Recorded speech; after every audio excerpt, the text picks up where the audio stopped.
Have you ever stood up too fast and had to grab the counter just for a second, waiting for the room to settle? I used to tell myself that was normal, just getting older. Everybody says that. But here's what nobody told me. In men my age, blood vessel flexibility can decline in a way that's measurable, and researchers say a meaningful share of that decline shows up sometime after 50.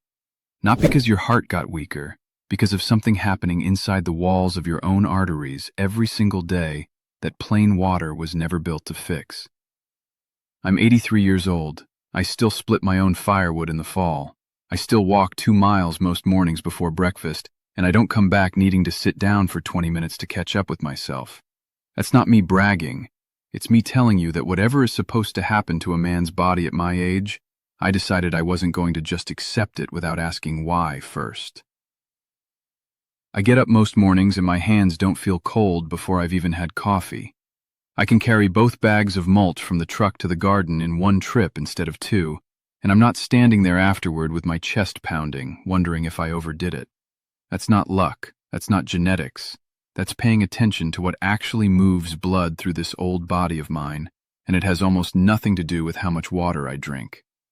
So let's talk about what's really going on, because the water itself was never really the issue. Most of us were raised on the same advice. Drink 8 glasses a day, stay hydrated, that's all your body needs. And for a young man, sure, that's mostly true. But your circulatory system when you're 55, 65, 75 is not the same machine it was at 30. The pipes are the same pipes, but the walls of those pipes have changed. And what changes them is something called nitric oxide. Nitric oxide isn't a supplement, it isn't a pill. It's a gas your own blood vessels make, and it's one of the most important things your body produces that nobody ever explains to you.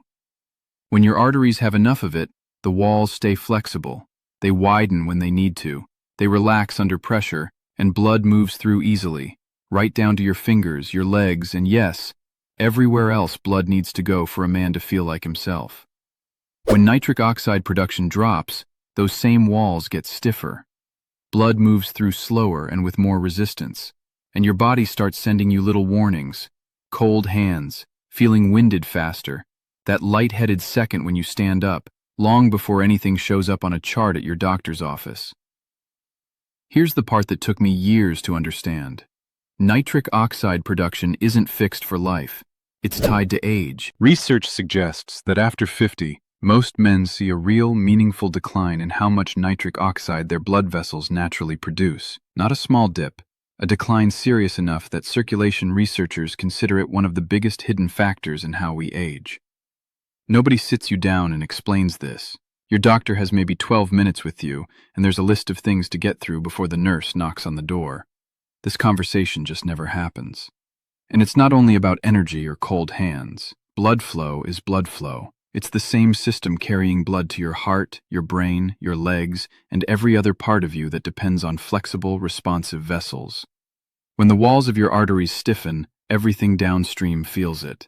That's the piece I wish somebody had explained to me back when I was 55 instead of 75. Here's what no one ever sits a man down to explain. This isn't about willpower. It's about specific systems in your body quietly losing steam year after year, while nobody tells you it's even happening. The pills my doctor handed me gave me headaches, made my chest feel tight, and honestly, they made me feel like I needed a pill just to feel like a man. I wasn't willing to live like that. There's a gentler way to bring those systems back, without any of that. At 83, my wife and I aren't roommates anymore. I'll show you exactly what changed it in this video, and if you want the simple support I personally use, there's a free presentation linked in the description below.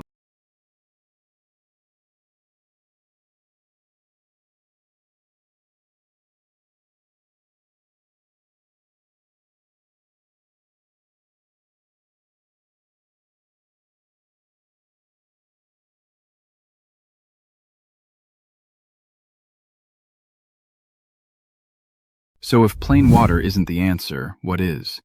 The turning point for me was learning about dietary nitrates. I know that sounds like a mouthful, but stay with me, because this is the part that actually changed things for me. Certain vegetables, beets especially, are naturally rich in compounds called nitrates. When you eat them or drink them, Your body converts those nitrates into nitric oxide through a process that starts right in your mouth and finishes in your bloodstream. It's not a drug. It's not synthetic. It's the same raw material your arteries have been asking for the whole time, just handed to them in a form they can actually use. Researchers studying this gave healthy adults concentrated beet juice and measured their blood pressure and vessel function afterward, and they found a real, measurable improvement in how well the arteries relaxed and widened.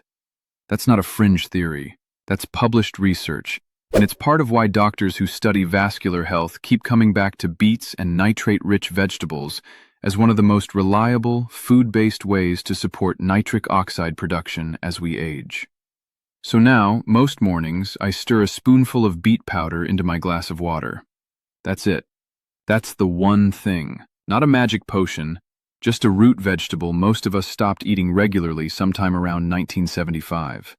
But I didn't stop there, because your circulation isn't a single light switch. It's a system, and it responds to more than one thing. The second piece I added was pomegranate. Not every day, maybe 3 or 4 times a week. A small glass alongside the beet water. Pomegranate is loaded with polyphenols, plant compounds that researchers believe support your body's nitric oxide pathway from a different angle than beets do, working alongside them rather than duplicating what they're already doing.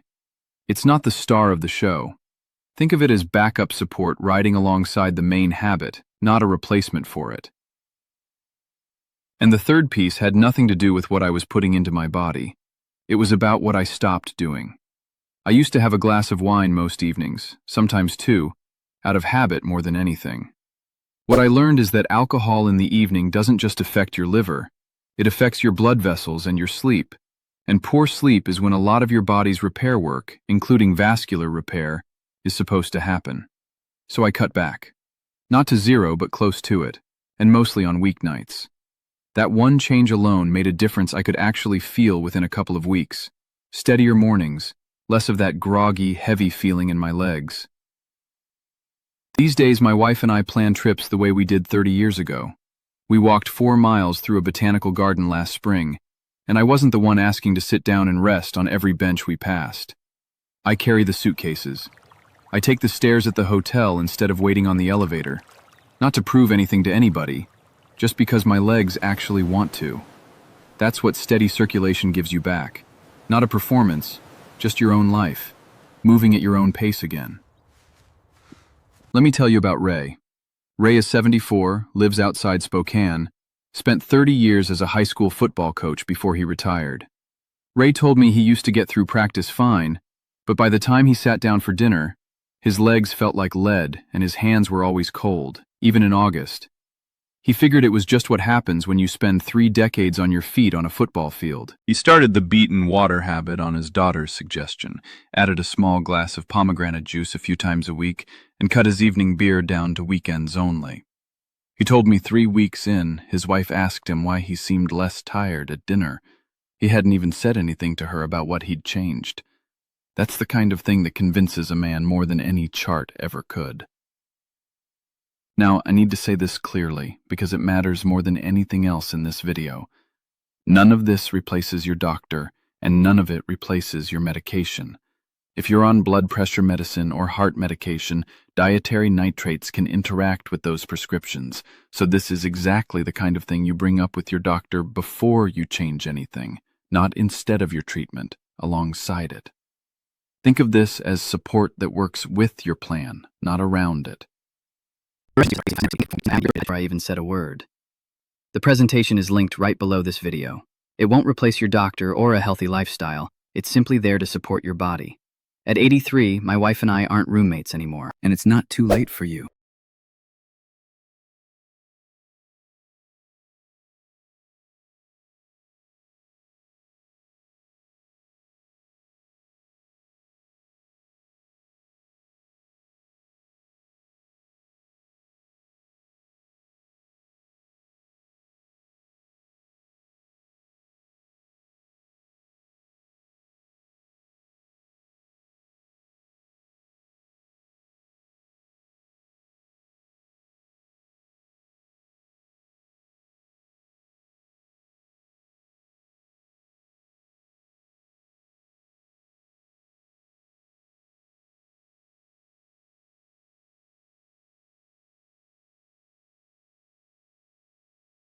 Here's what I keep coming back to. It was never really about the water. It was about what I put into it and what I stopped putting into my evenings. Your circulation isn't something that just fades away because a number on the calendar went up. It responds to what you feed it every single day for the rest of your life. That's not a scary thought. That's actually the most hopeful thing I know at 83. My body still listens when I pay attention to it. Yours does too. I'm not telling you this because I think I've got it all figured out. I'm telling you because I wish somebody had sat me down and told me this at 55, instead of letting me find out through trial and error 30 years later. There's still time for you to feel steadier on your feet, warmer in your hands, and more like yourself walking through the rest of your life, not performing for anybody, just living in a body that keeps up with you. If any of this sounds familiar, the cold hands, the dizzy second when you stand up too fast, the feeling that your energy just isn't what it used to be, tell me about it in the comments. I read every one of them, and I'd like to know I'm not the only one who noticed. And if you want more of what I've learned paying attention to my own body all these years, go ahead and subscribe. There's more of this coming.